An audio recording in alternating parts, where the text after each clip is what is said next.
Endi do'stlar, bu darsimizda xo harfini, dal harfini va zal harfini ko'rib chiqamiz. Endi alohida so'z boshida, so'z o'rtasini tushunib oldinglar. Buni yozib o'tirmaymiz. Qarang, agar biz hozir xoni yozmoqchi bo'lsak, xuddi jim va hani yozgandek yozamizda va tepasiga bitta nuqta qo'yamiz. Bu xo harfi bo'ladi. E'tibor bering, yana bir qat yozib beraman. Mana shunday qilib yozamiz. Buni ham mana shu qismini kengroq olsangiz chiroyli bo'ladi va nuqtasi.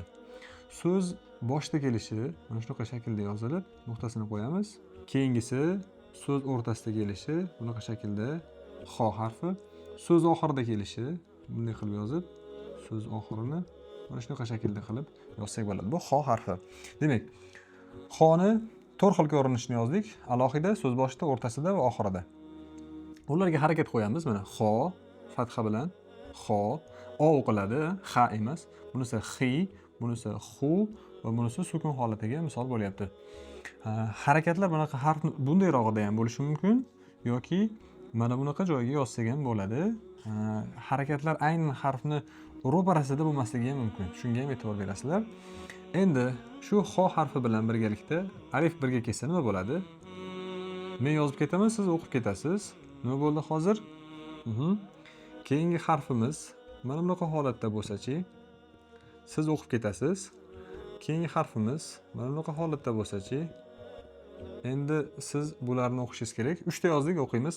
A, X bo'ldi. Ax. B, A, H bo'ldi. Bu xo emas, nuqtasi yo'q, e'tibor bering. Bah. Keyingisi T, A, X, tax bo'ldi. Yaxshi. Keling, endi buni so'z boshda kelganiga misol qilib yozamiz. Agar mana bunaqa holatda bo'lsa, nima bo'ladi? O'qishingiz kerak bo'ladi. Siz o'qib turing. Mana bunaqa holatda bo'lsa-chi, o'qing. Buni X deymizmi, J deymizmi? Eslang. Pastda bo'lsa J bo'ladi. J, A, B. Jab. Agar tepada bo'lsa X, O, T. Xot. Keyin so'z o'rtasiga misol qilib yozsak, agar masalan mana bunaqa holatda B, A, X, A, T degan so'z bor deb faraz qilaylik. B, A, X, A, T. B, X, T. Yoki bo'lmasam mana bunaqa shaklda bo'lsa, mana Sa, Xo, T.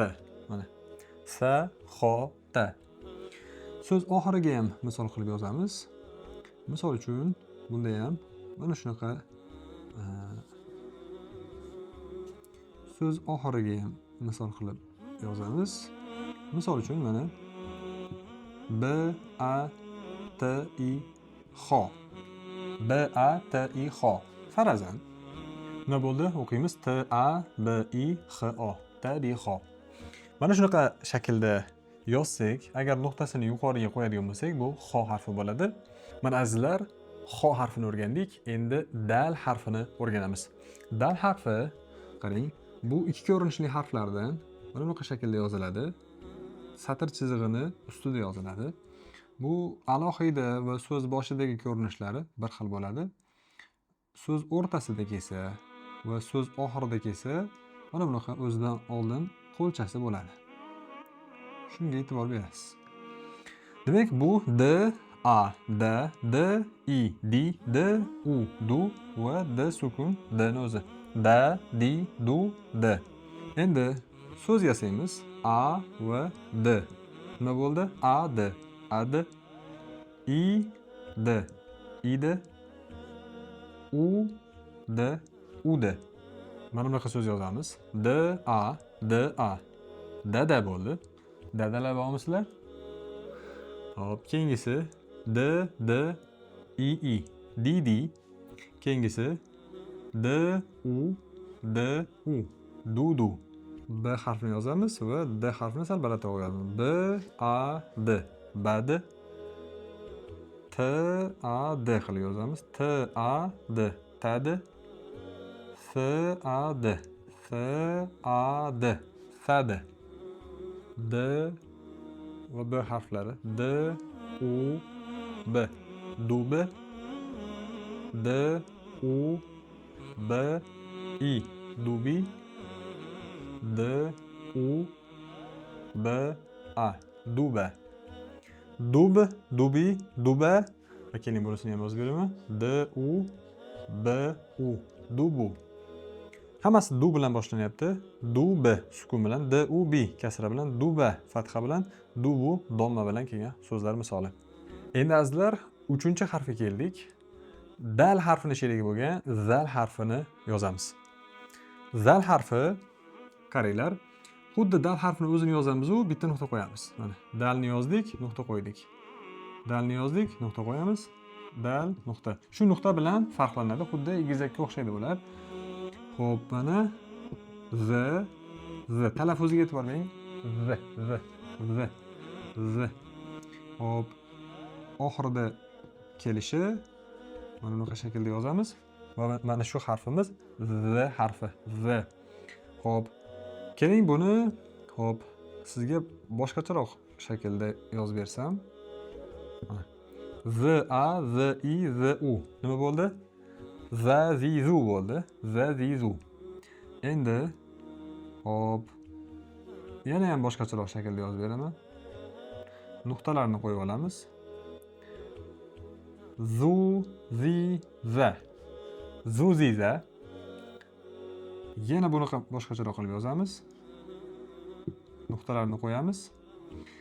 Z i z u z a. Zizuza. Yana bitta misol qilamiz. Z. E'tibor bering, bularni bir-biri bilan bog'lamayapmiz. Sababi bular ikki ko'rinishli harf. Za, zu, zi. Za, zu, zi. O'qiymiz. Za, zi, zu. Zu, zi, za. Zi, zu, za. Za, zu, zi. Hammasi bir xil z harfi, faqat harakatlar o'zgaryapti va mana shu harakat o'zgarishi o'qilishini o'zgartiryapti. E'tibor beryapsizmi? Endi keling sukunlar bilan misol qilib yozamiz. Alif bilan birga kelsa, qalamimiz yaxshi yozmay qolyapti. Ma'zur tutasizlar. Hop. Alif bilan birga keldi. A, z. Az bo'ldi. B harfi bilan birga kelyapti. B, a, z. Baz bo'ldi. T harfi bilan birga kelyapti. T, a, z. Taz. S harfi bilan birga keldi. Endi buni o'zingiz o'qing. Nima bo'ldi? S, a, z. Saz. Saz. Z, a, b, a, t, a. Zabata. Z, a, h, c. Z, a, h, a, c. Zahaca. Z, a, c, ho. Za, c, ho. Zajaho. Biz harflarni biz o'rgangan harflarimiz bilan birga so'z yasashga harakat qilyapmiz. Fathalar bilan, imkon qadar fathalar bilan o'qishga harakat qildik. Z, a, b, a, t, a. Zabata. Z, a, h, a, c. Zahaja. Z, a, c, a, h, o. Zajaho. Nisbatan qiyinroq so'zlar bo'ldi, sezingizmi?